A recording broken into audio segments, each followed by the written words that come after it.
নাই এইটো এতিয়া BTCত পৰিয়ালকেন্দ্ৰিক ৰাজনীতি আৰম্ভ হৈছে। ইফালে কোকৰাঝাৰত আমাৰ চিফ ডাঙৰীয়াৰ পৰিয়ালকেন্দ্ৰিক, হয় না নহয়? আৰু ইফালে ৰেহন দৈমাৰী ডাঙৰীয়াৰ পৰিয়ালকেন্দ্ৰিক।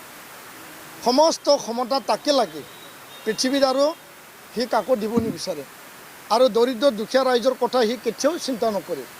আৰু তাৰ কাৰণে 20 বছৰ MLA, 10 বছৰ মন্ত্ৰী, এতিয়া আকৌ MLA হাৰাৰ পিছত এতিয়া আকৌ ডেপুটি চিফ, ইয়াৰ পিছত আকৌ আমি শুনিবলৈ পাইছোঁ BPFৰ ভিতৰৰ খবৰ, মানে BPF দলৰ যি একদম অন্তৰৰ মানে পাকঘৰৰ খবৰ বুলি ক'ব লাগিব, যে তেওঁলোকৰ মাজত আলোচনা হৈছে যে ৰেহন দৈমাৰী যদি MLA জিকি যায়, জিকাটোতো সি নিজিকে, কিন্তু কিবা কাৰণত তেওঁলোকৰ মাজৰ আলোচনা যদি জিকি যায়, তেতিয়াহ'লে তাৰ ল'ৰাক MCLA বনাব।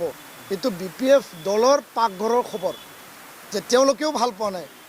আৰু এটা মানুহে কিয় ইমান ল'বহে?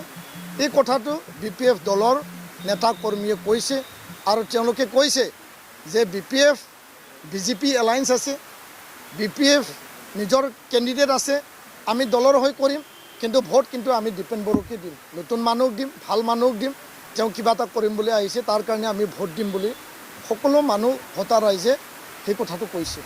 ধন্যবাদ।